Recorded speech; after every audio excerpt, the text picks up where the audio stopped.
In the far north, where the land is cold enough to preserve old scars and brutal enough to create new ones, legacy is not something soft. It does not arrive as comfort. It arrives as pressure. It arrives in the growl of diesel engines before sunrise, in the weight of expectation hanging over a mine site, in the silent understanding that out here, your name means nothing unless your hands, your judgment, and your nerve can carry it.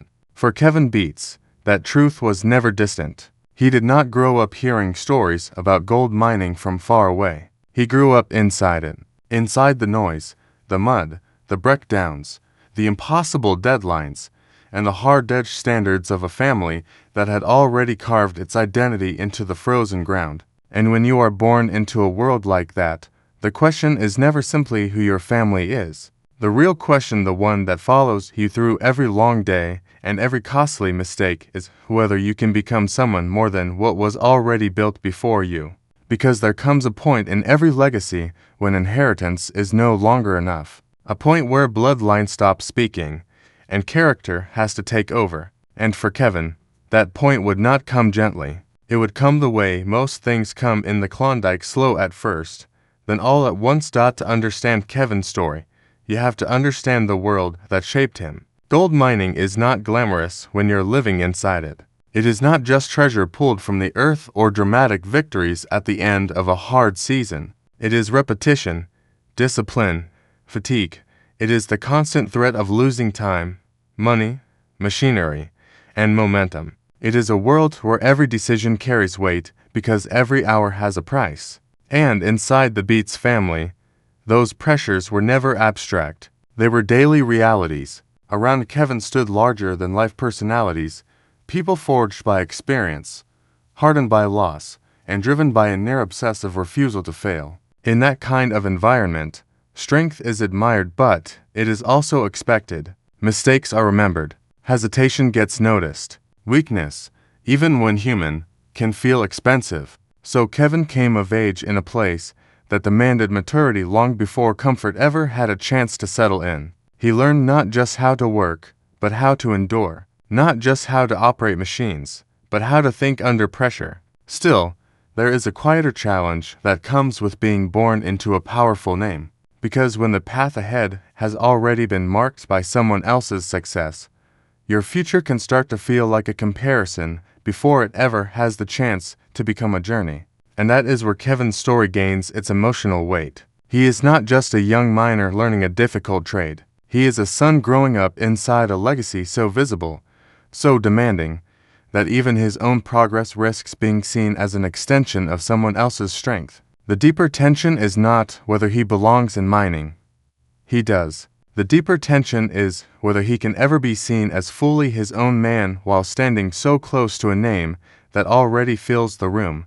That tension begins quietly, almost invisibly, the way the most important changes usually do. It starts in the moments where Kevin is no longer just learning, no longer just observing, no longer protected by the excuse of inexperience. Slowly, the expectations shift. The room gets quieter when he makes a call. The consequences become more immediate, and what once felt like a future possibility begins to feel like a present demand. This is where the romance of legacy gives way to its cost, because in mining, respect is never granted permanently. It must be earned again and again, especially when pressure rises. And pressure always rises. A breakdown here, a delay there, a judgment call that goes wrong, a plan that looked solid until the ground had other ideas. Out in the Klondike, the margin for error is so thin that even confidence can become dangerous if it comes too soon. For Kevin, that means every setback carries more than practical consequences.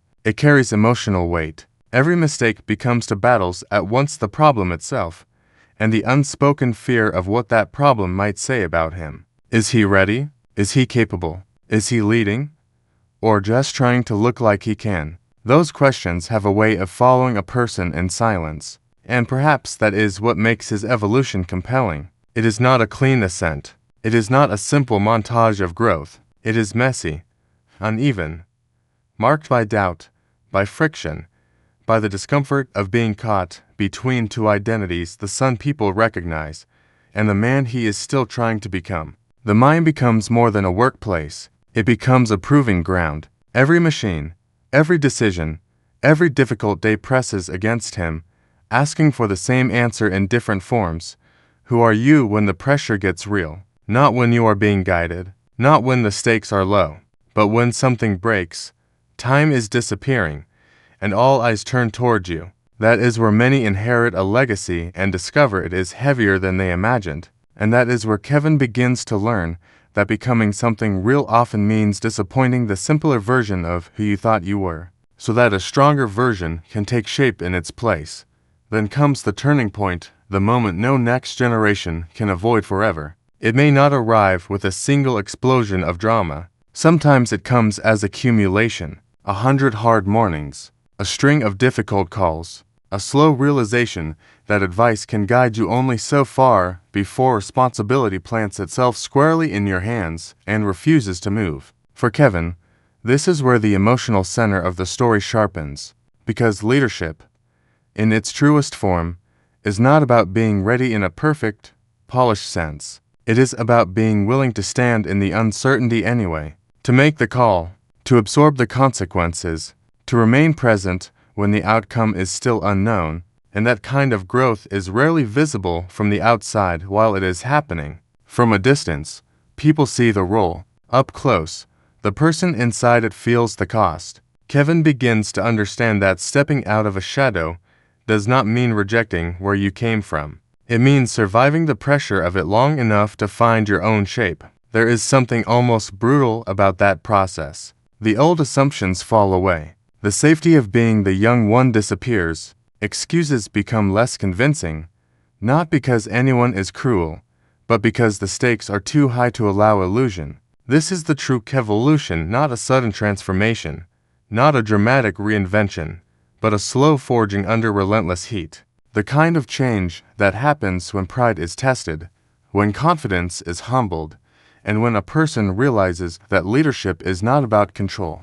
It is about accountability. It is about carrying tension without letting it break you. It is about learning to hold your ground, not because you feel no fear, but because the moment demands something steadier than fear. And in that realization, Kevin crosses an invisible line. He is no longer simply trying to live up to a legacy. He is beginning to contribute to it in a way that can no longer be mistaken for imitation. By the end of this journey, the most powerful thing about Kevin Beets is not that he comes from a famous mining family. It is that he begins to emerge from that legacy as something more human, more vulnerable, and therefore more real. Not perfect, not complete, but real. And maybe that is what gives his story its resonance, because the Klondike has a way of stripping away performance. Out there, image does not last. Posture does not last. What remains is what can survive pressure, what can endure disappointment, adapt to failure, and still keep moving when the easier choice would be to shrink back into someone else's shadow. Kevin's growth is not heroic in a simple, polished way. It is harder than that. It is the kind of growth most people recognize in their own lives, even far from a mine. The slow, painful process of realizing that you cannot become yourself by avoiding discomfort, that you cannot earn identity by waiting for permission, that at some point, whether in gold mining or anywhere else, you have to accept the weight of your own choices and let that weight shape you into someone stronger. And so the story ends not with a neat conclusion, but with something deeper, a sense that the real discovery was never only in the ground beneath the machinery. It was in the person being formed above it, in the long hours, in the mistakes, in the pressure, in the stubborn decision to keep going until expectation gives way to identity.